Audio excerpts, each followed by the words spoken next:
নমস্তে বন্ধুসকল, দাস এগ্ৰ ফাৰ্মৰ পৰা মই নিত্যানন্দ দাস। আজি গাহৰি পালকসকলৰ বাবে বিশেষ ভাল খবৰ আছে দুটি। আজি একচুৱেলি অসমৰ বিধানসভাৰ মজিয়াত মুখ্যমন্ত্ৰীয়ে ঘোষণা কৰিছে 200ৰো অধিক গাহৰি পালকৰ বাবে ৰাজ সাহায্যৰ দিয়াৰ ব্যৱস্থা কৰিব। আৰু 2 নম্বৰ খবৰটো হৈছে কেনাডাৰ পৰা কৃত্ৰিম প্ৰজননৰ ব্যৱস্থা কৰিব। তাৰ বাবে আবণ্টন হৈছে 11 কোটি টকা। তো চৰকাৰৰ ফালৰ পৰা ভাল পদক্ষেপ লৈছে চৰকাৰে।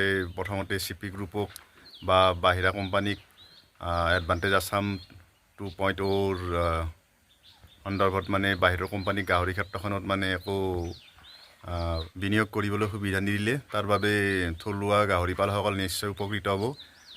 এতিয়া চৰকাৰৰ প্ৰতি আমাৰো এটা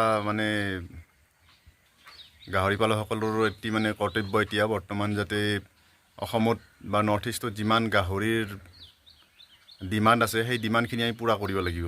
তাৰ বাবে সকলোৱে আমি উঠি পৰি লাগিব গাহৰি প্ৰডাকশ্যন কৰিব লাগিব, যাতে নৰ্থ ইষ্টৰ ডিমাণ্ডখিনি আমি ইয়াৰ পৰা যোগান ধৰিব পাৰোঁ। আৰু বাহিৰৰ গাহৰি যাতে আমাৰ ইয়াতে আহিব নালাগে বা বাহিৰৰ কোম্পানী ইয়াতে আহিব নালাগে। যদিহে আমি গাহৰি প্ৰডাকশ্যন কৰিব নোৱাৰোঁ, গাহৰিৰ মিট প্ৰডাকশ্যন আমাৰ ডিমাণ্ড অনুযায়ী নহয়, তেতিয়াহ'লে নিশ্চয় বাহিৰৰ কোম্পানী আহিব। হাৰিয়ানা ৰাজস্থানৰ পৰা গাহৰি আহিব, আৰু লগতে বাহিৰৰ চিপি গ্ৰুপৰ দৰে অন্য ডাঙৰ কোম্পানী আমাৰ অসমত প্ৰৱেশ কৰিব। কাৰণ চাহিদা বহুত, সেই চাহিদাখিনি আমি পূৰণ কৰিব পাৰিব লাগিব।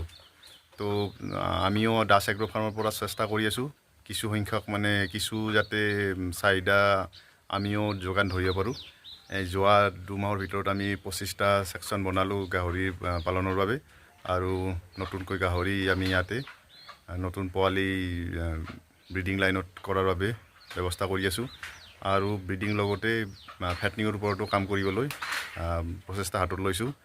অনাগত দিনবোৰত আমাৰ ইয়াতে দাস এগ্ৰ ফাৰ্মত ভাল কোৱালিটিৰ পিগলেটছ লগতে খাচী যথেষ্ট সংখ্যক পোৱা যাব। সংখ্যক ৰুম মোৰ ইতিমধ্যে তৈয়াৰ হৈছে। কোনোবা নতুন পালকে যদি গাহৰি পালনৰ বাবে ৰুম বনাব খোজে, তো এটা নমুনা আৰ্হি হিচাপে মোৰ ৰুমটো চাব পাৰে। মোৰ এইটো 9x9 ৰুম, এইটো পোৱালি ৰখাৰ কাৰণে, এইটো দানা খোৱাৰ কাৰণে। তো এনেকৈ ৰুমবিলাক বনোৱা হৈছে। ৰুমবোৰৰ এটা আউটলেট পানী যোৱাৰ কাৰণে ইয়াৰ পৰা আউটলেট এটা ৰখা হৈছে। হাৱা পাছৰ কাৰণে ইয়াতে সৰু সৰু কিছুমান ফুটা ৰখা হৈছে। আৰু এইখন গ্ৰিলৰ দৰৱাজা। তো এনেকৈ ৰুমবিলাকৰ ব্যৱস্থা কৰা হৈছে। নতুন ৰুম আমি বহু সংখ্যক ৰুম এইবাৰ বনালোঁ, আৰু ৰুমৰ কাম ইতিমধ্যে চলি আছে।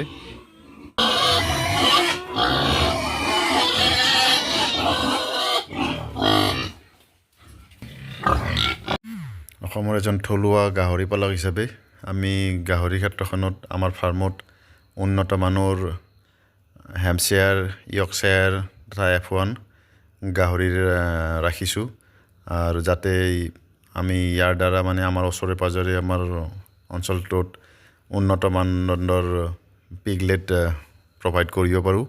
আৰু লগতে মাংসৰ কাৰণে উন্নত মানৰ কাটিঙৰ বাবে খাচী আমি প্ৰস্তুত কৰিব পাৰোঁ।